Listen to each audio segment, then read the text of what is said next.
There we go. Hi. Oh dear, Hello. I'm a hoodie. Busted.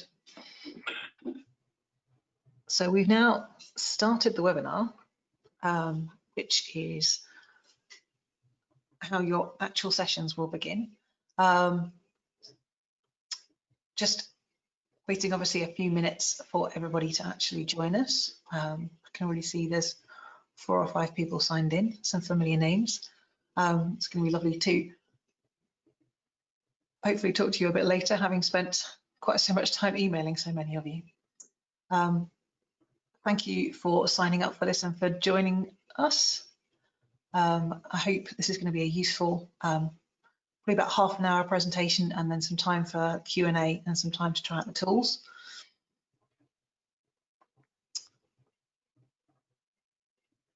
We're recording the session, so everything we say and everything we show on screen will be available in the recording straight after, well, soon after the session as we can get it up. There's already a recording up from the session we ran this morning, expecting probably about 15-20 people from our convener team along this evening. Well, for me this evening. Good morning for some of the others of you. And we'll see how we go.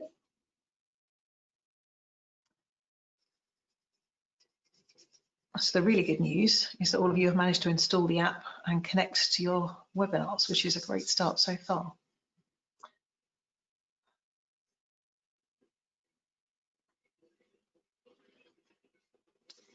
Two minutes.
Okay, well, we're just about reached 8 o'clock and not everybody who's signed up has joined us yet, but they may have other things on or things may have come up. So we'll make a start now and I'll give you a little explanation of how we're going to run the webinar, and then we'll run through.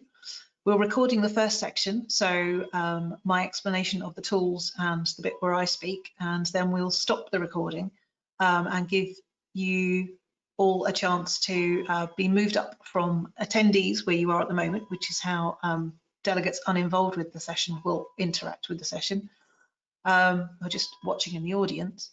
And then we'll move you up to a role that has far more access to the tools, and then finally to the role you'll actually have as conveners at the session. And then you'll get a chance to have a go with some of the tools and see them in use. One of the things that's really hard to do on GoToWebinar is demonstrate GoToWebinar. So what I've done is I've put together a couple of short videos to show the tools in use, just so that you've seen them once before you attempt to use them, and try and explain how the system functions.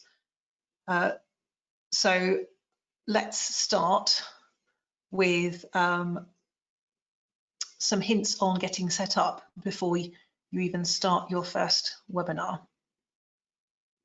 We strongly recommend, if at all possible, that you use the fastest available internet connection that you have. So we would suggest strongly that you get an Ethernet plugged in connection rather than relying on Wi-Fi.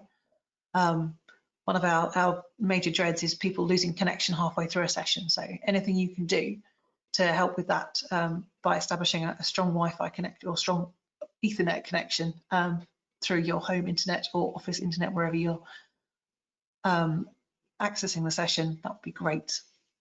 Things do sound better with a headset. It makes a tremendous difference to the sound quality and the overall sound of the session if if everyone is using a headset. So if you have one available, then please use that. You're going to need to keep a very close eye on the time. So have something available, either a clock set on your computer screen, or use your phone, or have an alarm clock set in front of you so that you could keep an eye on the time for the session. As you can see, I let PowerPoint decide on the icons for the drink, but anybody tell you running a webinar will do have a drink in front of you, so that in those moments when you're desperate to cough, you can have a sip and hopefully soothe your throat. You will need, if at all possible, to have a spare device. It's ideal to have a second computer, but even an iPad or a phone connected to the session, so you can send messages if your principal device gets disconnected. These are all recommendations. These are just ways that you might well set up to make life a little easier. So a few summary points about the live Q&A sessions, what they are, and really, in a sense, what they're not, which is somehow a clearer defining line on them. There are no live presentations in the session. People will not be presenting their work in a series of slides. We're not expecting them to be particularly rigidly timed. Some of the discussions may cover 3 or 4 abstracts and go on for 7 or 8 minutes. Others may be 2 or 3 minutes, very short one-to-one discussions on a particular abstract. It's up to you to look at the groups of abstracts and the people and topics in your session and try and plan around what's actually there, and shape your session around the best possible presentation of that material if you can.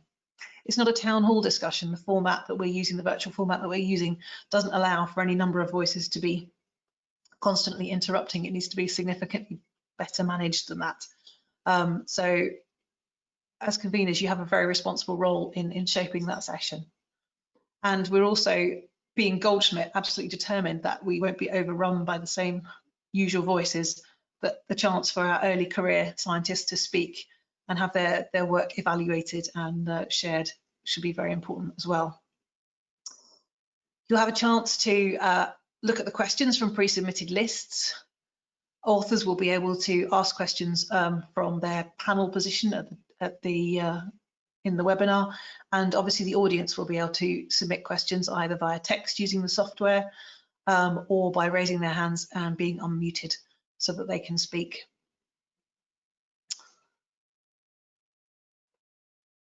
When you're joining the webinar at first, we would like you to use the webinar links from the My Webinar section of the conference website.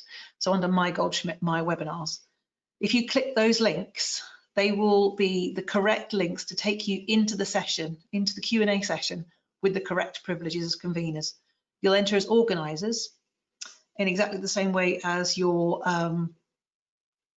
all the other conveners on your session, and the student helper who will be volunteering and driving the tools in your session as well.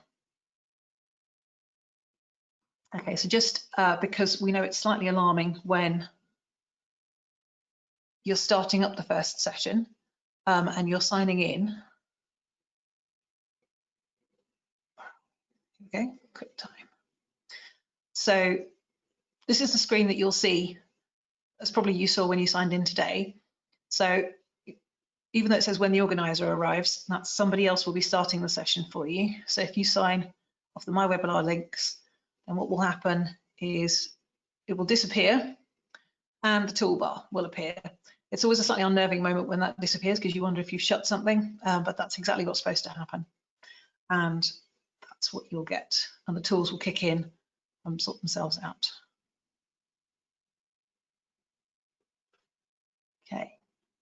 Now, interspersed between the film sections, so that I managed to put the pause in the right places, I've put some beautiful beach shots from Hawaii, and this might be as close as we get, sadly, but I thought it was worth putting in. So conveners should sign in 5 minutes before the webinar is due to launch, or as soon as possible. We'll try and get them started about between 10 to 15 minutes before they're due to start. So we have to make sure that at least one of you is going to be available at that point to act as the chair. And we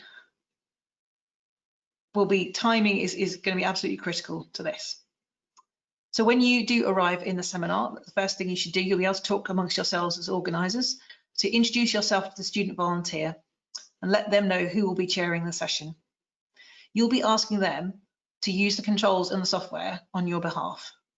You can do this yourselves and you will have the access to do it, but since you will be very occupied by shaping and leading the discussions and ensuring there's a sort of fair coverage of all the abstracts in the running list, I think you'll probably have enough on without pressing the buttons as well.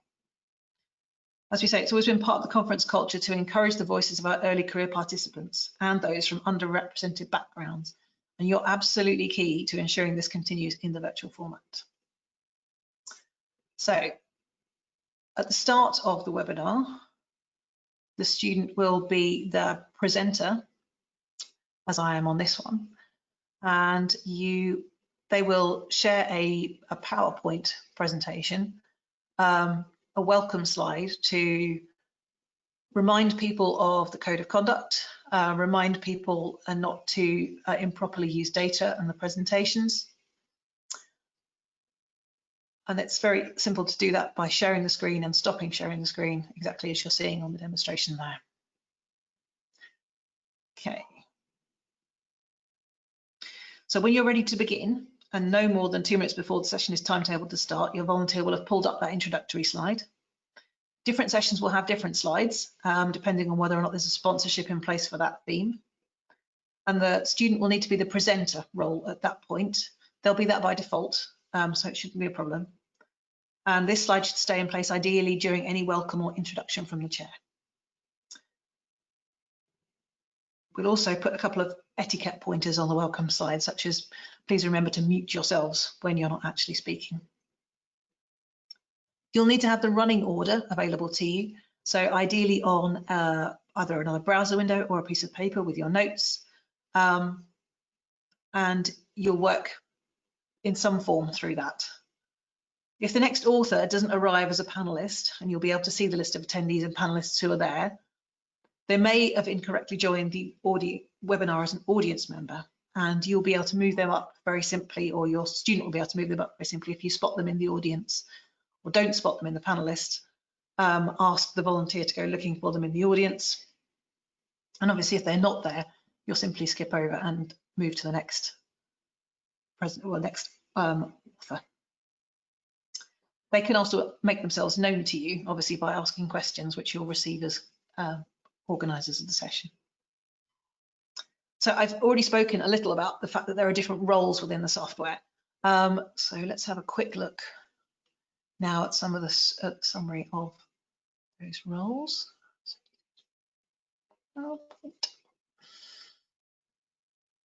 This slide,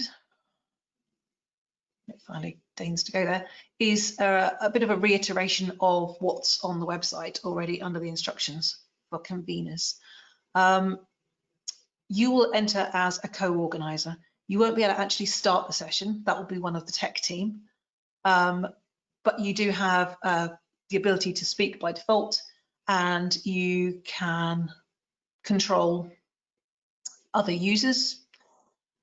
You can answer questions, and all the points are on here. So you can move the presenter role around as people require it, should they need it. The authors will enter as panelists. They will have their ability to control their own microphone by default, and the same for their webcams, but typically they would have both of those turned off until it's either their turn to speak or they're asking or answering a question. There can be a single presenter at any one time within the webinar, and that is the person who has the ability to share their screen, and they'll also have their ability to turn their own microphone on and off by default, regardless of where they are. So we can have a little look at what it looks like to be those roles in the next part of the webinar when we're doing Q&A. But where are we? So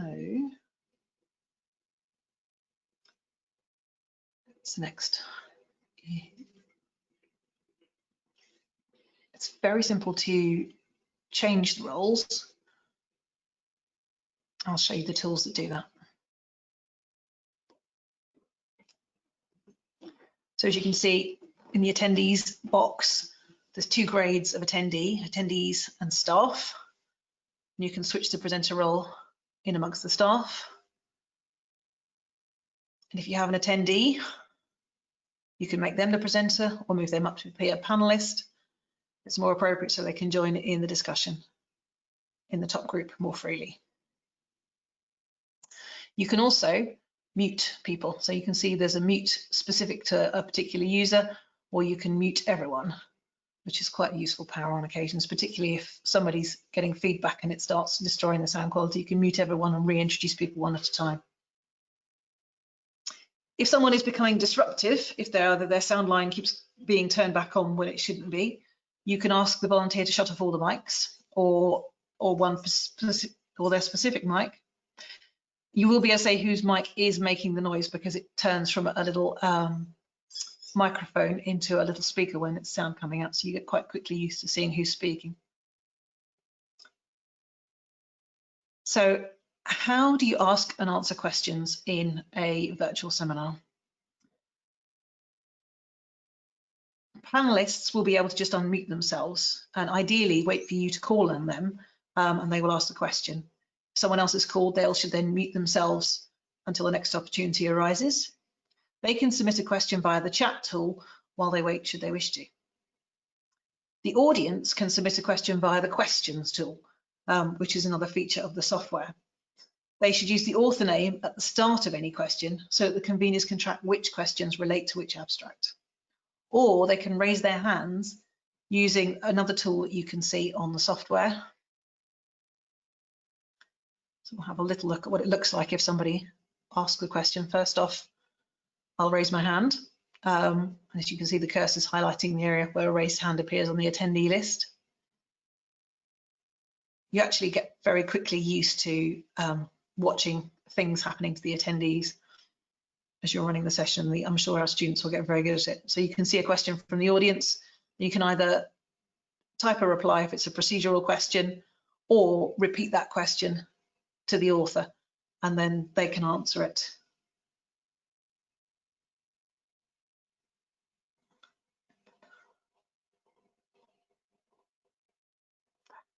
And that can be set.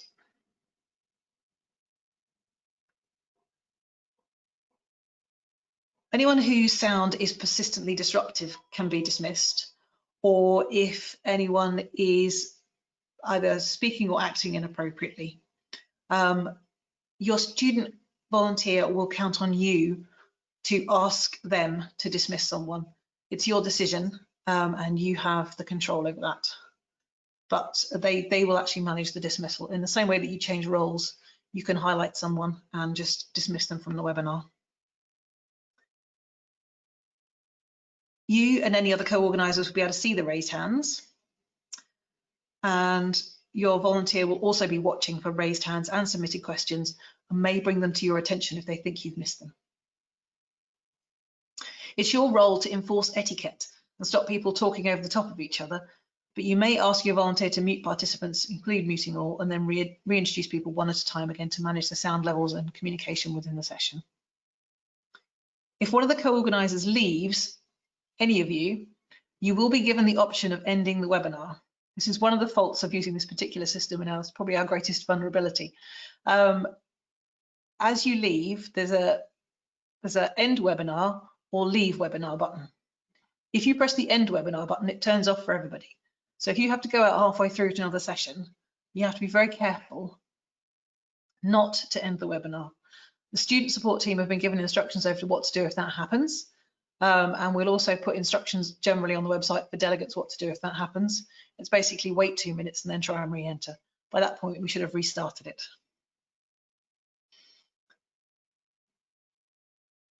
Your volunteer has been told that you will draw together the discussion at the end of the session. And they will then send a message round on the chat 2 minutes before the end to all those attending, warning that the webinar will end in 2 minutes. You can continue discussions in the theme chat room on Discord, which is a text chat room. Thank you for participating. The webinar will close without further warning. 2 minutes after that, they will close the webinar.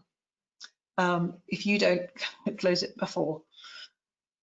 So it's just the same way that you would shut any application. You click the button in the top corner and leave. The volunteer should be the one closing the meeting, so feel free to leave when you're ready to go. Timings, unfortunately, at the conference will be very tight, much as they are in an in-person meeting, and we need to be absolutely ruthless about opening and closing the sessions for this to work. If a session overruns and the room is needed, one of the tech team will come in and shut it without warning, whether or not the student does it.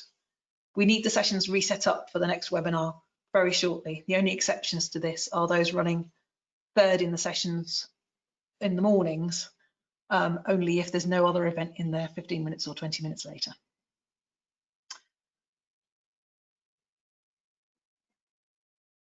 So your role is to provide structure for the sessions, ensuring that all the running list authors who attend get fair exposure, and basically to keep the event in order. Your student volunteer will be able to work the software. You need to give clear instructions to them. We're suggesting that you and the student both have your cameras on to provide a face for people to ask questions to. Even if it's not the person that's being asked the question, it's much easier to ask a question of a face than it is to ask it of a blank list of names. So we're trying to maximize the use of webcams, even though there are only 6 allowed on at a time. So do encourage people to turn on their mics and webcams when they come through. Okay, so that's basically the end of the presentation that I have. As I say, it's quite a quick presentation. The software is fairly simple. And certainly once you've used it once or twice, it's really very straightforward to use. I'm going to stop recording and I'm going to ask Andrew, who's also on staff, to start moving you up to initially to panelists so you can see how authors enter the meeting, and then we'll bump you up to organizer so you can see the tools you'll have available. Thank you very much.